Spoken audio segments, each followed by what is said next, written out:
Minute पहले अभी नाना जी है मेरे साथ, उनको कल की जैसी आपने मेरी तस्वीर दिखाई, आपकी भी दिखाओ, आज की भी दिखाओ। जयंत भी आ गया, आ जाइए। महाराष्ट्रातलं महायुतीच्या सरकारने ज्या अर्थसंकल्प मांडला तो फक्त घोषणाचा पाऊस होता। महाराष्ट्रामध्ये अजून जवळजवळ 12-13 जिल्ह्यामध्ये पाऊस पडला नाही। जून महिना पूर्ण संपत आला। शेतकरी आभाळाकडे बघतोय, पाऊस केव्हा पडेल, त्यांना दुबार पेरणी करावी लागली। पण महाराष्ट्राच्या विधानसभेमध्ये फेकू सरकारने या ठिकाणी जे आज अर्थसंकल्प मांडला तो घोषणाचा पाऊस पाडलेला आहे। यानंतर आपल्याला लक्षात असेल की ज्या काही घोषणा झाल्यात याच्यामध्ये काँग्रेस पक्षाने ज्या 5 गॅरंट्या दिल्या होत्या त्याचा काही थोडा अंश आपल्याला याच्यामध्ये पाहायला मिळतंय। त्याच्यामध्ये एक गोष्ट आपल्याला पाहायला मिळाली की आम्ही महिलांना दर महिन्याला 8,500 रुपये देणार होतो, पण या सरकारने 1,500 रुपयाची घोषणा केली। म्हणजे 7,000 रुपयाचं कमिशन, हे कमिशनखोर सरकार आहे। जसं कर्नाटकचं येदियुरप्पाचं सरकार आहे 40% कमिशनवालं होतं, तसं हे सरकार एकनाथ शिंदे आणि फडणवीस भाजपनी सरकार हे 60% कमिशनचं सरकार आहे। आणि म्हणून या महागाईच्या काळामध्ये 1,500 रुपये देऊन महिलांना त्यांना एक प्रकारे फसवण्याचा प्रयत्न राज्याच्या सरकारने केलेला आहे।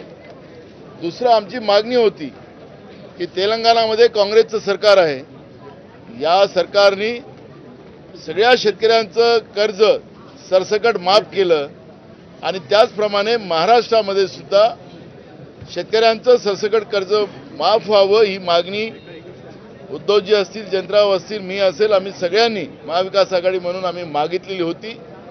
सरकारने शेतकऱ्यांच्या तोंडाला पानं पुसलेलं आहे। इलेक्ट्रिक बिलाच्या बद्दलची सुद्धा मी आपल्याला सांगतो की शेतकऱ्यांची फसगत करण्याचा एक प्रयत्न घोषणेच्या माध्यमातून राज्याच्या सरकारने केलेला आहे। नोकऱ्यांच्या बद्दलचा मेगा भरतींचा याचा उल्लेख, कुठलाही नोकऱ्यांच्या बद्दलचा उल्लेख सुद्धा या ठिकाणी केला गेला नाही। राज्यामध्ये एमपीएससीची पदं मोठ्या प्रमाणात खाली आहेत। पोलीस भरतीमधला गोंधळ आपण पाहिलेला आहे। तरुणांच्या बद्दलचं सातत्यानं त्यांच्या जीवनामध्ये निराशा आणण्याचं काम केलं जाते।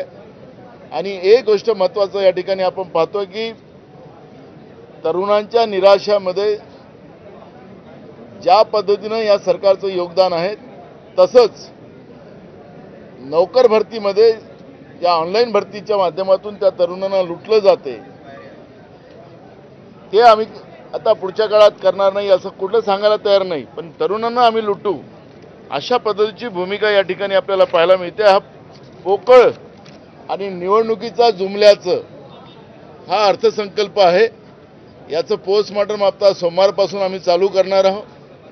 याच्यामध्ये आपण पाहिलं असेल की पहिल्यांदा हा अर्थसंकल्प असा आपण महाराष्ट्रातला पाहतोय की अर्थमंत्र्यांनी विभागनिहाय आपल्याला त्या ठिकाणी कुठल्याही घोषणा करताना नाही पाहिल्यात। मोगम असा हा बजेट पहिल्यांदा महाराष्ट्राच्या इतिहासामध्ये आपण पाहतोय।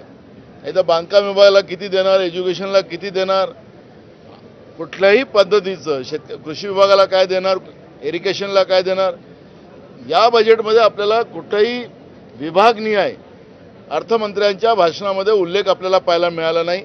आम्ही हे पुस्तकही पाहिले, त्या पुस्तकामध्ये पण नाही। यांनी सांगितले की उच्चस्तरीय आम्ही एक टीम बनवू, तिचा सुसूत्रीकरण आणणं, योजना राबवणं।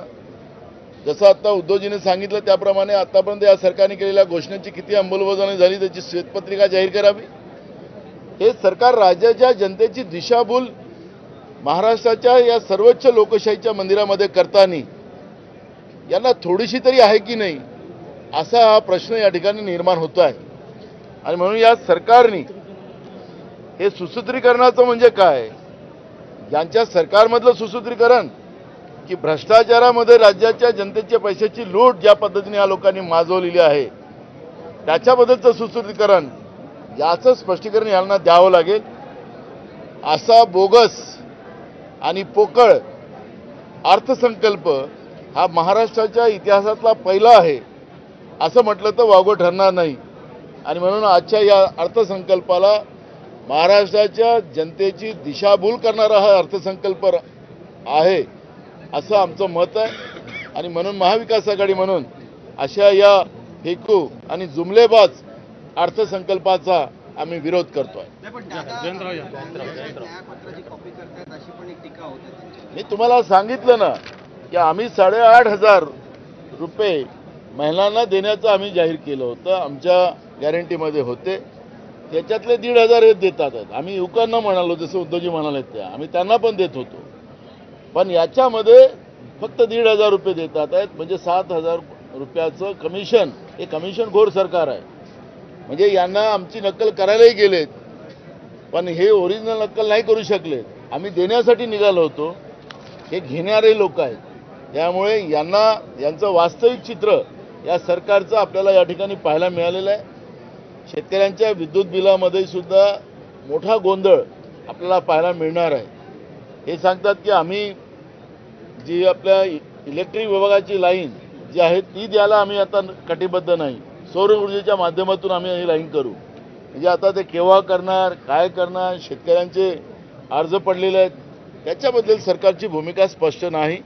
त्याला तरतूद काय त्या पद्धतीची भूमिका नाही. मी मगाशी मुद्दाहून सांगितलं की पहिला असा अर्थसंकल्प आहे. आता स्वतः जयंतराव अर्थमंत्री राहिलेले आहेत, ते पण त्याच्यावरचं स्पष्टीकरण सांगतील आपल्याला की विभागनीय आपण अर्थसंकल्प मांडतो. पण या सरकारचं बोगसपणा आपल्याला इथं स्पष्ट होत आहे की हे सरकार विधानसभेच्या माध्यमातून या सर्वोच्च लोकशाहीच्या मंदिरातून महाराष्ट्राच्या जनतेला, महाराष्ट्राच्या जनतेची दिशाभूल करते आहे असं चित्र आपण पाहतोय. जयंतराव, प्रश्नानंतर एकदा महाविकास आघाडी बोलू दे रे.